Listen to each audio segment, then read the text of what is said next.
Why Zen Buddhism? I mean, of all the traditions. You know, I just stumbled into Zen Buddhism.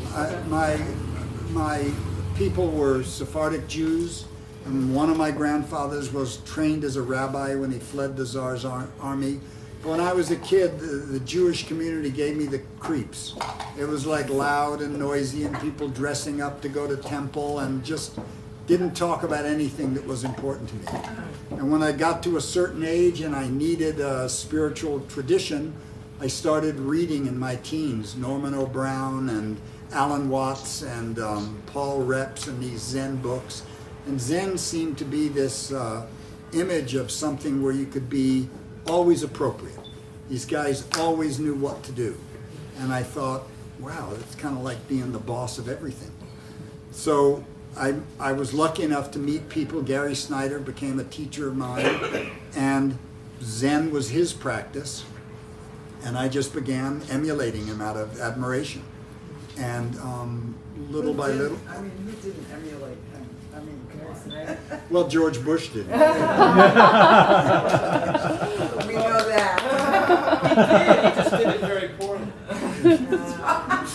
So anyway, so that just luck, you know. But the Dalai Lama says you don't have to become a Buddhist.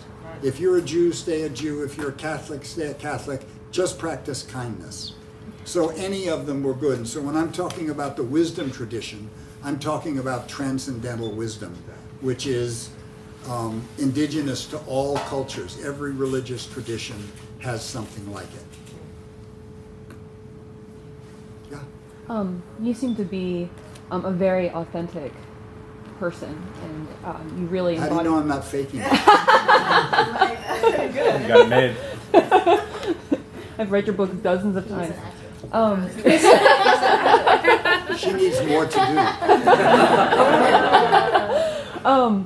And I'm just wondering, what does authenticity mean to you? How does somebody who has been living a false life, or what they determine has been a false life, how do they achieve authenticity? I think you have a good answer. You know, I don't know. I always feel like I stumble into everything. Like I do everything the hard way. I'll get an idea and I'll start doing it, and then partway through it'll occur to me, oh no, this isn't right, this is wrong, this is not what I believe, and I'll stumble back. So I think it's just listening to that voice, you know, but the idea, and I think some people are better at it than I am. Some people seem to have a very clear inner directive. I don't. I'm a stumbler and a fumbler, and I can spend days trying to figure out what I'm feeling or what I should do. But I think that's part of the process, and as long as you know that and you follow whatever your internal process is, that's being authentic. So I have another question. Do you feel that the majority of humanity is not being authentic? Do you think that people are being dictated by society and their experience? Well, first of all, the majority of humanity does not live like we do in Western European cultures. The majority of humanity is not deluded. They're working too hard and struggling too hard to stay on point. They may be, Buddha pointed out that the birthright of humans is anger, greed, and delusion. That comes with being a human. You know, a baby is not a pure, blank, innocent little creature. It's a selfish, needy, demanding object. But through a lifetime of practice and refinement, it can become the Dalai Lama or Mother Teresa or, you know, Bishop Tutu. So it takes work and practice. So all people are deluded. I'm deluded. But I've spent 39 years practicing my delusions and admitting them and trying to see them and work against them. Mm-hmm. So there's a difference between being deluded and knowing it and being deluded and not knowing it. So if Buddha's correct, yeah, we're all deluded. But then amongst all of us, there are flame carriers. There are people that show us the path out of our delusions. But it doesn't look very seductive. It looks very, very simple. Cutting wood, carrying water. And most people just don't pay attention to it.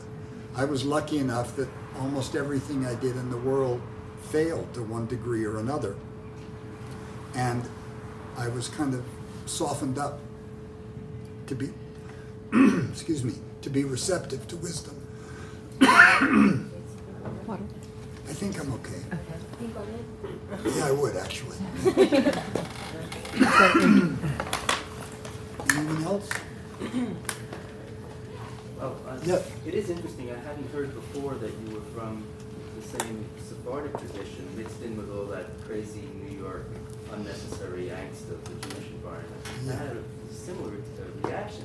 But the interesting thing might be that the Sephardic diaspora after the Spanish Inquisition softens everyone up who's had that in their lives. Not my grandfather. My grandfather was an Uzbek, the one who killed his horse. Yeah. My mother's people were Ashkenazis, Russian, Polish Jews. My mother too. So that anyway.